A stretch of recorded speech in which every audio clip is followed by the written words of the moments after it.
Bona tarda a tothom, welcome everyone.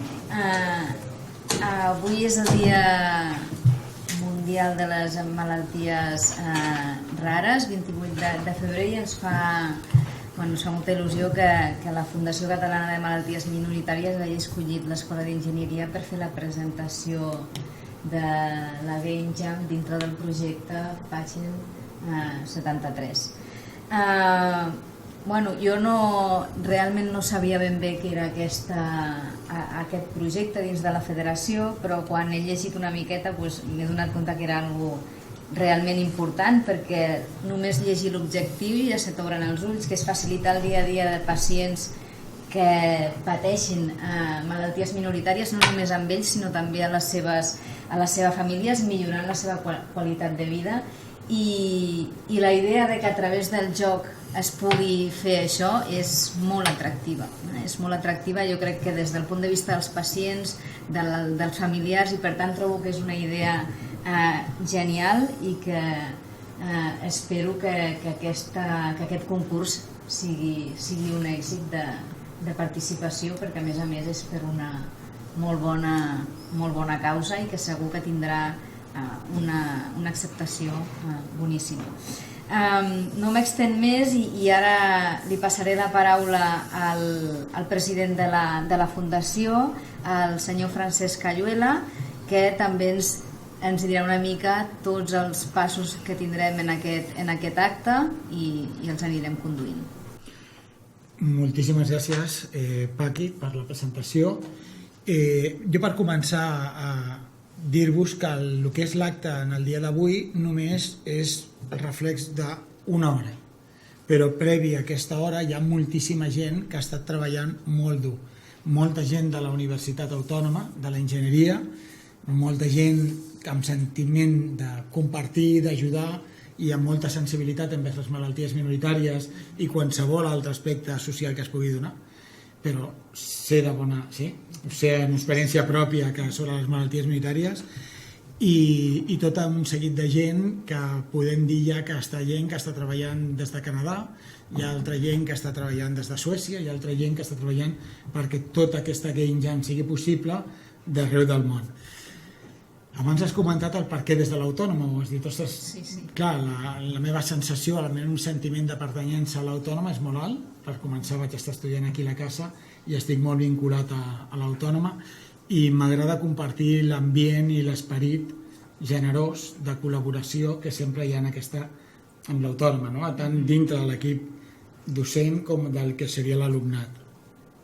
Dir-vos a nivell del que seria l'esqueleta del que seguirem, ara veurem un petit vídeo, després el que farem és el nostre company Abraham ens farà una petita explicació a través del Zoom sobre el que és la GameJam, després el John Ward, que el tinc aquí a la meva dreta, ens farà una petita explicació del que seria la Patient73 i després, si em permeteu, faré un petit resum com a clausura i agraïment a aquesta universitat i a tots els que esteu aquí i a tots els que estigueu remotament i a tots els que col·laboreu després dins la GameJam, que és del que es tracta. Si et sembla, comencem.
moltes gràcies. Bueno, a continuació, el senyor Abraham Georgiadis, que ens farà mitjançant una presentació via Zoom, que el veiem aquí a pantalla, ens presentarà què és el GameJam. Gràcies, Abraham. Hello, I'll take this one in English because my Spanish is quite elementary, so apologies. Hello everyone, thank you for joining me in this amazing event. Greetings from Stockholm, Sweden. My name is Abraham Georgiadis. I work as a product owner at Scania and I'm a technical advisor at Patient73. For the past almost 15 years, more or less, I've been heavily involved with game jams as a host, promoter, and arguably most fun when I join as a game developer. Game jams are my favorite type of event, primarily because it is a casual format, and of course because of the social aspect of it. I can tell you that I've met some amazing engineers and artists throughout the events that I participated, and together we prototyped some pretty cool projects. In most of the cases, it has been the point of reference in our professional career as well. A fun fact here, my involvement with Patient73 happened exactly because I met Bruno Moya. He's the tech lead of this project, and I met him when I was hosting a game jam many years ago. I believe he was 16 years old then, roughly at this period of time when the Mobile Congress was going on. And today he's joining us from Canada, and he will serve as one of the moderators for the event. I think we can turn the slide now. I don't see the screen, but if you're seeing the 5 steps, thank you. So I won't take much of your time. I suspect that you're hyped for this event already, so I'll keep my information sharing short and to the point. So 5 steps and 5 steps only. So my goal is that all of you will have a great experience participating in the Patient73 GameJam, and this is why I put together this 5-step process. And I think this is the key to an amazing participation. It is based on my personal experience throughout the years, but I've also tailored to the setup of this event. So let's go through it together. So, uno, register yourself for the event. This is the first thing that you should do. I know you're in a rush to do things, but please trust me and register now and early instead of being worried on the submission date. So do it, get it out of the way. Dos, this is a social event and many good things will happen in the communities. So no matter if you're joining online or on-site, check our Discord server. Our coordinators are there to help you. And who knows, interesting surprises might happen in there as well. Creation of this event. Tres, I highly suggest working in a team and doing things together. If you're joining alone, do what I did. Just come into the community in Discord, explain to other members of what you feel capable in contributing with, and chances are that there's going to be a team that will engineers, artists are always welcomed into the game jam. Cuatro, time is on your side in this event. I know that you're usually familiar with game jams that are like very short on time, but not this one, so it makes a ton of difference. Don't feel stressed to develop the first idea that will come to your mind. Before locking down the project idea, I highly recommend taking your time and really processing it. Explore the theme topic, get educated about it, and be inspired, which I think is the most important part here. I don't think you should be self-confined. Instead, I highly suggest that you should post online about your idea. Do all of those things that will make you comfortable with the idea that you have chosen. Cinco, at the end now. I can personally guarantee that you will come up with 100 features for your project idea. I can safely tell you that because I've been there myself, both as a developer but also as a product owner. I know because it's very exciting when someone says, oh, it's going to be like amazing if we had this idea, or if we had this interaction, or if we add this on our project, and it's like really, really what a game jam is. It's about exploring things together. I'll be extremely honest with you, and I'll confess that this is actually my favorite part of a design process. When I go through this process with my team members, when we together take our idea and we stretch it to new frontiers. But what I want to advise you here is to scope your progress and time schedule it. This is very important. Somewhere in week 2, I would highly suggest taking a step back and finalizing the things that you want to commit to. You don't have to develop 100 features. You don't. Just choose 10 of them, polish them, and make them shine like stars. Dedicate the time to make your art fit into the scope, make your animation juicy, and of course, add the sound a great experience should have.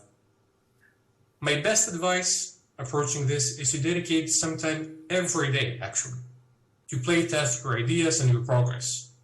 This feedback loop will give you the input that you need to progress further on. Let's flip to the last page, please. This page is all about the game jam information and where to find us. Please take a picture or a screenshot for joining us online. This is the 2 important points that you should be aware of. Each page, so you can register to the event, and our Discord server, so you can join us in the community.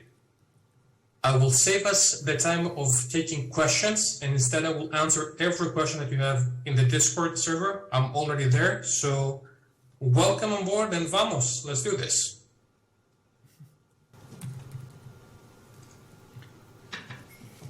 Thanks, Abraham. Ara toca Thank you, Abraham. And now, ara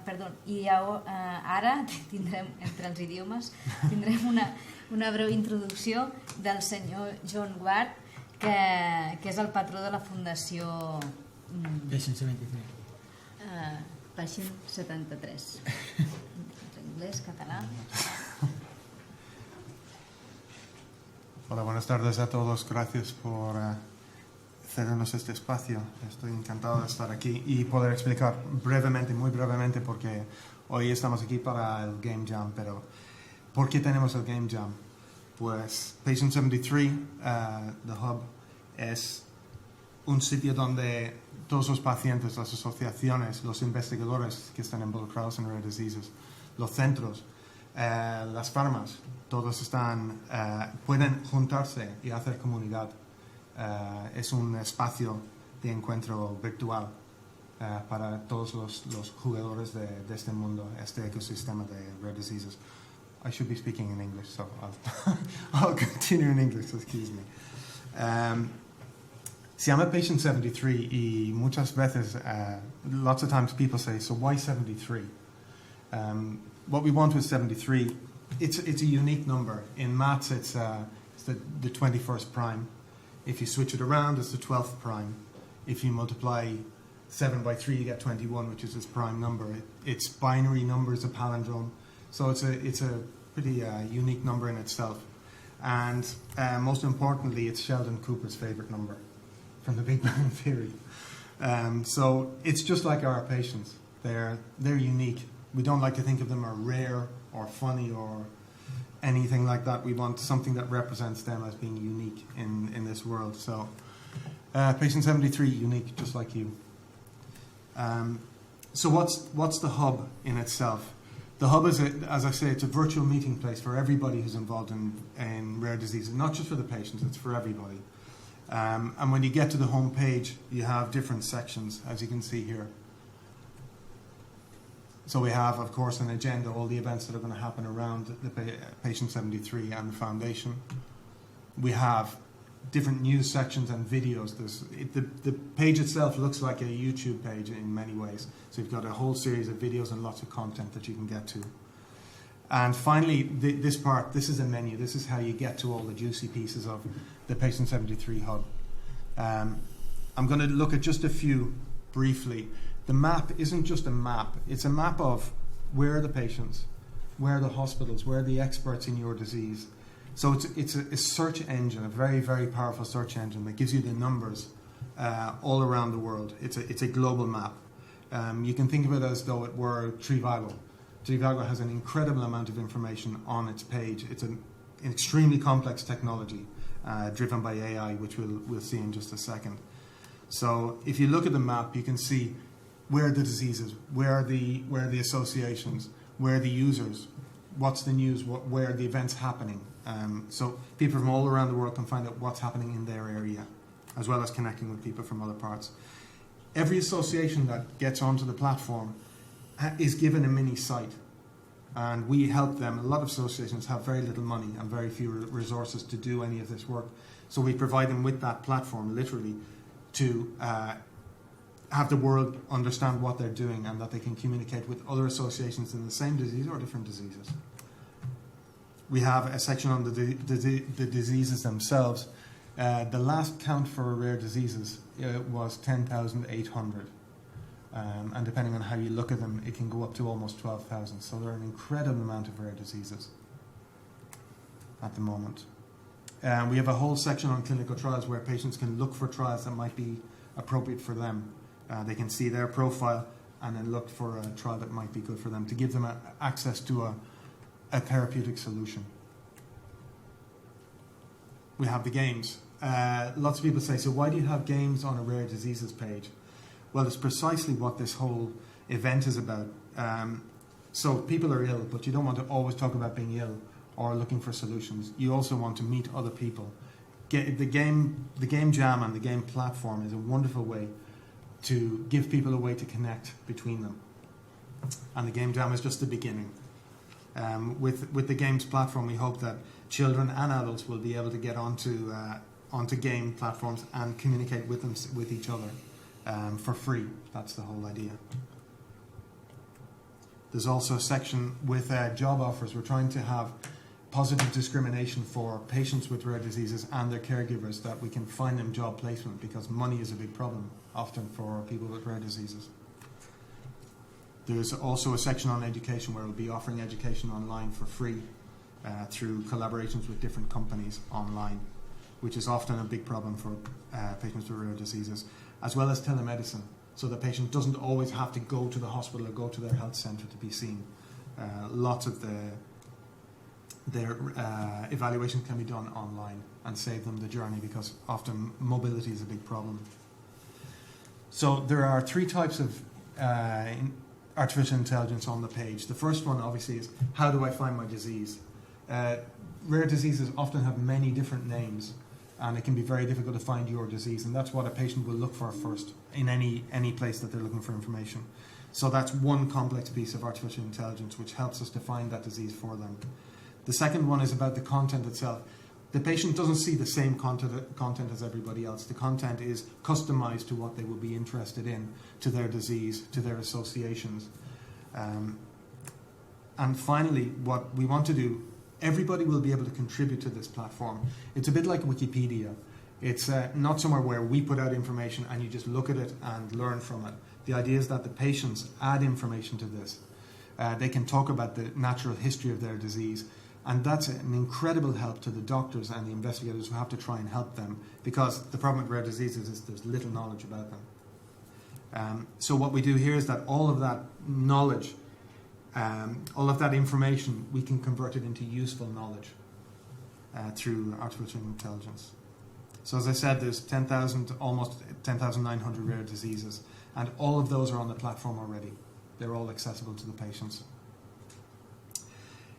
Just to give you some numbers before I finish up, there's about 400 million rare disease patients in the world. So there may be few in each different disease, but there are a huge number of people affected by these diseases. And it's not just the patients, they're families.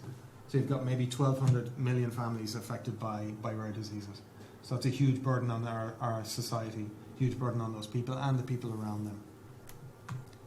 So what we want is that the platform be a solution without frontiers. So a rare disease association in Japan can talk with a rare disease association in Cuenca or in Barcelona. We want everybody to be able to communicate and to put all of that information together so that we can find the solutions for the patients.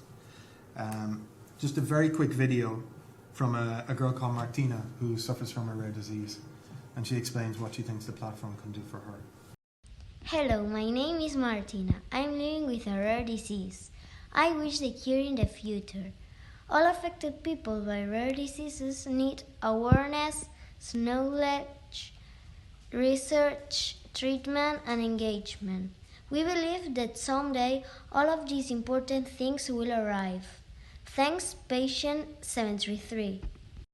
And just to finish, this may sound like a paradox where we are all equal, we're all the same, we're all different, we're all equal, we're all different, but that really is the situation. Just because you have a rare disease doesn't mean you're less than anybody else. It just means that you have a different set of circumstances.